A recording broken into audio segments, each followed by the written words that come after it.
everyone, welcome to Behind the Numbers. I'm Dave Bookbinder, and this is the program where we dig deeper to understand what really matters most in business. I want to thank you all for watching and listening to Behind the Numbers. Really appreciate your support of this program.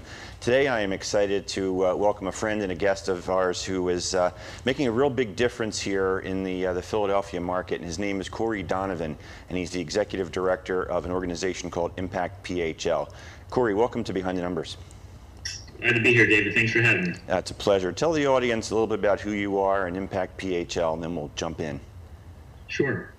ImpactPHL is a nonprofit advocacy organization. We encourage and help people and organizations like family offices, foundations, as well as individuals, whether they have a lot of money or a little bit of money, to align their financial assets with their values. And the reason we do that is because we think that by aligning our financial assets with our values is the only way we can achieve a more sustainable, more inclusive, and more resilient regional economy. Yeah, now aligning financial capital with core values is a theme that is super popular and current right now with different concepts, ESG investing, stakeholder capitalism. What we're talking about here, well, it smells and feels like it may be the same thing. It's a little bit different. And I want you to maybe make some of those distinctions if you could, or the parallels where appropriate.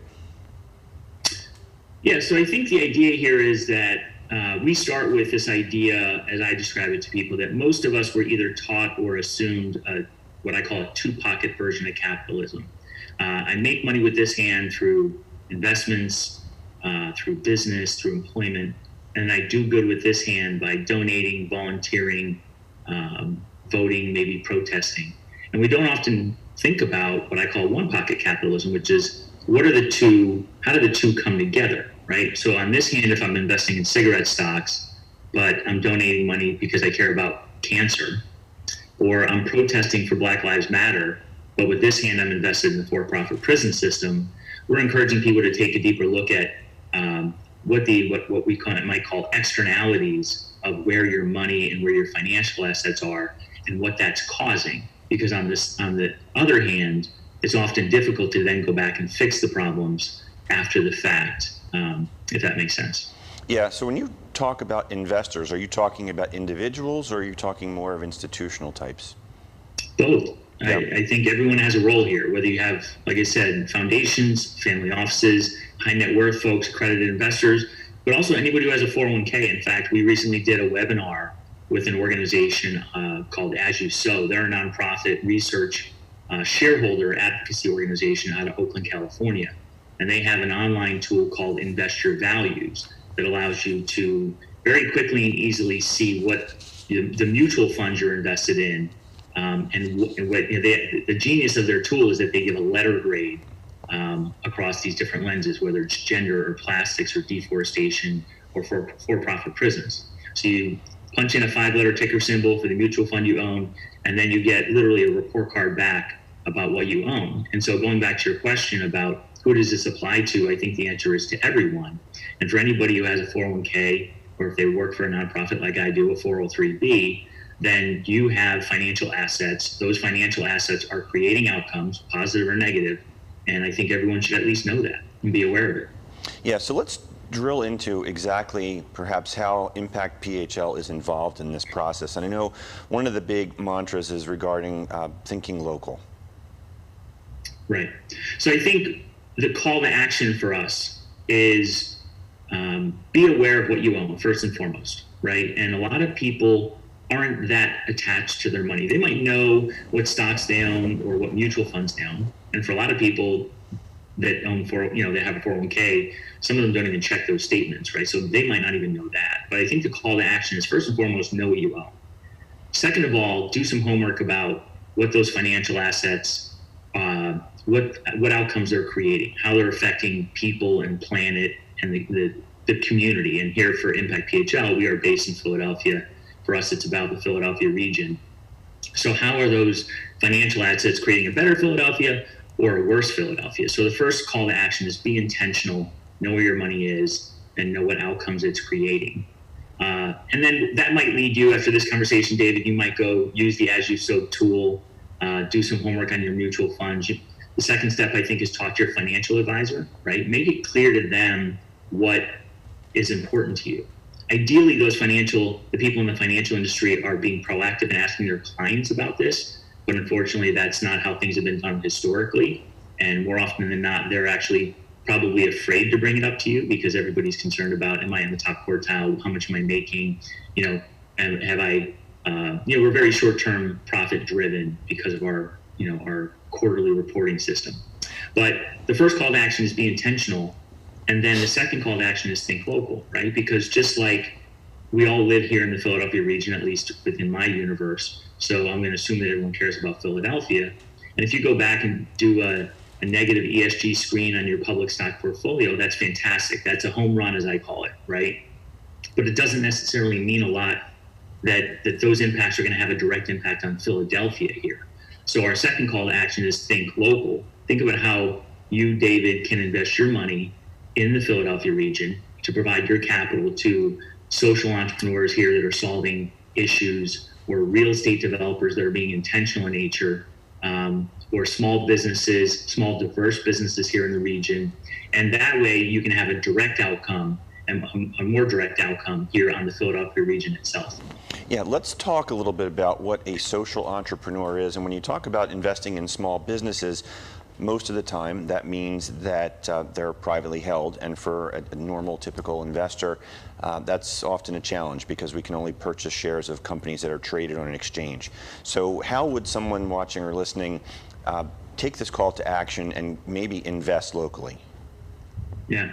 So first of all, I think your question there about social entrepreneurs, that these are folks that have mission built into their business from the get-go, right? So it doesn't necessarily define what they do or what they sell, right? So Patagonia is a mission-driven business. Ben & Jerry's is a mission-driven business. And here in the Philadelphia region, we have Triple Bottom Brewing in the Callow Hill neighborhood of Philadelphia. It's a brewing and restaurant, but they hire returning citizens and formerly homeless people as part of their work staff. We have Wash Cycle Laundry that does the same, uses environmentally friendly detergents and uses bicycles. We have First Step Staffing, which is a staffing agency that, again, hires people that are returning citizens and formerly homeless. So it's not necessarily that they're creating a product or a service. It's they can be doing it in their business processes. So that's the first thing I want to say. And you're right. I think for those who understand, the nomenclature is an accredited investor, right? So if you're an accredited investor, you generally have complete freedom over where you can put your money, investing in startups, et cetera. And up until recently, most people could not put their money into smaller local businesses. But now there's crowdfunding platforms that allow you to not just do a Kickstarter where you donate some money and you get a reward for it, but you can put your money as an investment into a small or local organization to help that business grow. And then they can, it can be a loan, it can be an equity investment, it can be a convertible note. And so that's becoming more and more popular. And I think especially with some of the challenges in the venture capital side of things for entrepreneurs, where it's hard to get that capital, it's very competitive.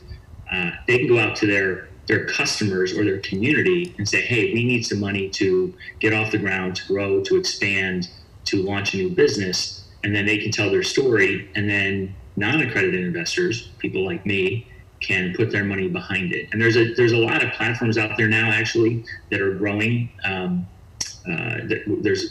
There's one for farms, there's one for local businesses, Small Change, Honeycomb Credit, Republic, Raising Green. And then there's sort of an aggregation platform called Investibule that aggregates all of those into one platform.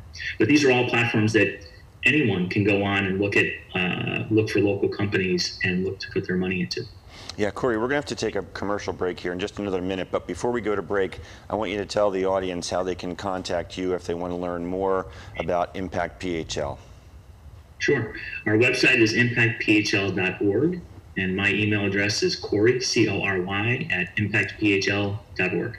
Great, thank you. And on that note, we're going to pause for just a couple of seconds here, take a quick commercial break, and come back with Cory Donovan. Don't go anywhere. election is right around the corner. RVN TV encourages you to register and vote. To get information about how to register and the different methods to vote this election season, visit vote.gov. Every vote counts, so don't delay. Family law firm located in Blue Bell, Pennsylvania. We handle cases in Montgomery County, Chester, Bucks, Delaware, and Philadelphia counties. We have 6 highly experienced lawyers and have represented clients for more than 30 years regarding these issues. Our clients depend on us to sort through the complicated issues involved in divorce and division of assets, spousal and child support, and custody. We listen to them, we gather the information, and we help them make informed decisions. We pride ourselves in our knowledge and our experience. We try to settle cases when we can, but we zealously advocate for our clients at trial as experienced and successful litigators. If you need help on any of these family life issues, please call us for an appointment at 215-542-2105 or check us out on our website at www.shemtablaw.com.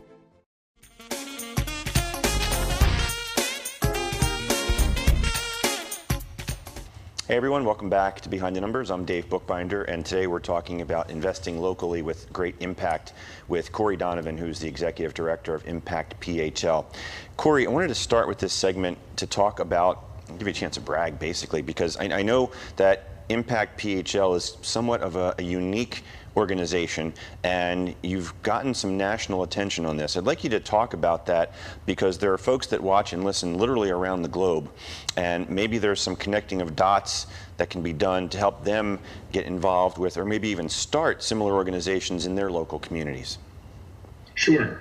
Well, first of all, I'll take a second to brag about Philadelphia. I think Philadelphia has some legacy and some legitimate chops in this area. I mean, the Quakers are credited on the Wikipedia page at being the first impact investors here in the Philadelphia region. B-Lab is a global movement, and they're headquartered here in the Philadelphia region. We have the Sustainable Business Network, the most active chapter of Social Venture Circle, which are accredited investors that invest in social enterprises.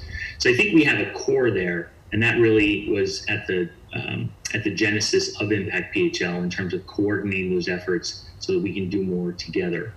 But yes, we are being told from the outside that ImpactPHL is fairly unique in that there isn't another organization like this that is a catalyst and ecosystem builder for the regional impact economy. And so we are starting to get inbound phone calls from across the country, people that find us and are curious about what we're doing and how we're doing it.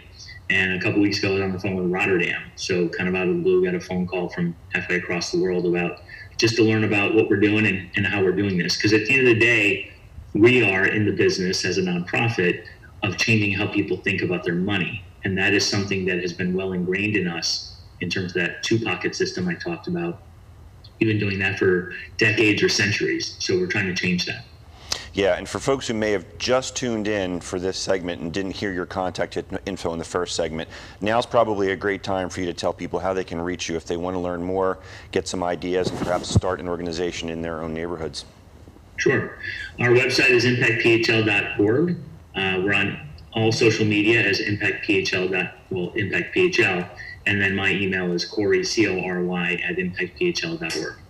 Great. It's funny, when you were talking about Philadelphia being a great town, a great community, I saw something on social media this morning that said Philadelphia is not as bad as Philadelphians claim it to be. So, well said. I want to shift gears just a little bit in terms of the investment opportunity. We have a lot of folks who watch and listen who are business owners, entrepreneurs, who are seeking to raise capital. Maybe they've got a business model that fits with the mission of ImpactPHL. Can you talk a little bit about how those kinds of companies might be able to work with your organization, and what are the things you look for in, we'll call it, investment criteria? Yeah, so we, first and foremost, we're an advocacy organization. We don't make direct investments ourselves, but our community includes family offices, foundations, high net worth investors, and a lot of other folks with capital. So what we are trying to do is build an ecosystem here of like-minded people who do see the opportunity to align financial assets with values. And like I said earlier, to create a better Philadelphia, right? How do we leverage our capital? How do we leverage our collective financial capital to create the kinds of outcomes we want, rather than pursuing profit at all costs with our left hand, creating problems, and then hoping to fix them with government and nonprofit solutions on the right hand, right? And so there's a million different ways to do this, but that's ultimately what we are, and the community that we're hoping to bring together and aggregate. And so I think, again, to get back to your point, that when it comes to a business, large, small, old or new, the B-Lab framework, for those who aren't familiar, it's the B-Corp certification, is to being a good business what certified USDA organic is to milk, or certified fair trade is to coffee, right? So if you tell me I'm a good business, I do good in my community, the question becomes, how do I know that, right? And so if you pursue B-Corp certification and you become a B-Corp, then that is a way to tell your customers, your employees, and your investors that I'm a business and I'm a for-profit business, but I optimize not just for the last penny of profit, but for what's good for people, planet, and profit. And so even if you're not going to become a B Corp, because I do consider them the Olympic athletes of this space, I think it's good for all business owners and business leaders to understand what that framework looks like, because it really does help you understand how all the decisions you make on a daily basis and how you structure your company, how that affects all those stakeholders. And so I think when people understand that, then they can have that in mind as they make decisions, as they shift priorities, as they put together strategic plans. And I think as time shifts, the more we move forward, all three legs of the stool that every business needs, customers, employees, and investors, are all sending signals that profit at all costs is no longer acceptable, and that if you want my talent, my time, my treasure, that I need to know what else you're doing. On the startup side of things, there's a tool called social impact projection. So if you are an early stage company that has this built into your mission, the social impact projection tool, which was created right here in Philadelphia, provides a framework to help you project the impact that your startup will have, so that when you go to an investor, you can use more of a quantifiable metric rather than just a qualitative description of what you're going to do. Yeah. Cory, was there, in your view, a tipping point around a particular issue that really got this awareness, the visibility that it's deserving? I mean, I think there's actually a number of inflection points. I mean, we've been around for 4 years, and even 4 years ago when we came out of the gate talking about what we wanted to do here, people kind of scratched their heads. But, you know, BlackRock, Larry Fink, the CEO of BlackRock, the world's largest asset holder, has made some really big statements within the last couple of years, putting his weight behind it. Techstars has come out and said that their impact portfolio is outperforming their regular portfolio. And I think one of the bigger inflection points is when the Council of CEOs, the Roundtable of CEOs, came out and said that we're walking away from the Milton Friedman, you know, the only job of a business is to maximize shareholder value, and said that, you know, we're walking away from that philosophy. But in just the last couple of, 2020, you know, if you add up the triple whammy of climate change, COVID, and, you know, the Black Lives Matter movement, I think a lot of people are sitting around saying something is very broken, something is very wrong, and we need to do something different. And I think what our message is that your financial assets are a tool that allow you to put your full financial weight behind the issues you care about. But most people don't realize they have that tool and they have not fully employed that tool. So that's really goes back to our call to action. Yeah, we have just a couple of minutes remaining in the program, Cory, but I wanted to talk about the influence of suburbia. And I know ImpactPHL, while you talk about Philadelphia, it's a much broader regional scope than just Philadelphia proper, if you will. Talk a little bit about the impact of the suburbs on the city. Yeah, so I think actually there's an Adam Ruins Everything video that goes into redlining, right? So for those who aren't familiar with redlining, it's definitely something worth looking up in terms of systemic racism and how that affected people of color within the city. And then, you know, what is often called white flight, you know, of people to the suburbs that took their wealth and their capital to the suburbs. And, you know, for a city like Philadelphia, that is the poorest big city in the country, you know, we've got a little bit of a city-suburb divide. And for Impact PHL, we are a regional organization, right? So I'd like to see the wealth of the Philadelphia region aligned with what's in the best interest of the Philadelphia region. Brian Stevenson also has a book and a movie, that talks about the importance of proximity, right? Because at the end of the day, we need to know who each other are and how we live in order to really build an economy that works for everyone. And so I think that's a challenge and an opportunity for Philadelphia to really bring city and suburb together in order to build a regional economy that is united. Yeah, great message, Cory. I want to thank you so much for joining us. I hope that you'll come back sometime in the future as things continue to unfold for you. Yeah, thanks for having me. I've enjoyed it. Yeah, Appreciate it's a pleasure. And thank you at home for watching and listening to Behind the Numbers. Without you, we don't have a program, so thank you so much. Please leave a comment, please leave a review, and a big shout out to our growing international audience. Let us know where you're watching and listening. We'd love to hear from you. I'm Dave Bookbinder, and we will see you again next time on Behind the Numbers. Take care, everybody.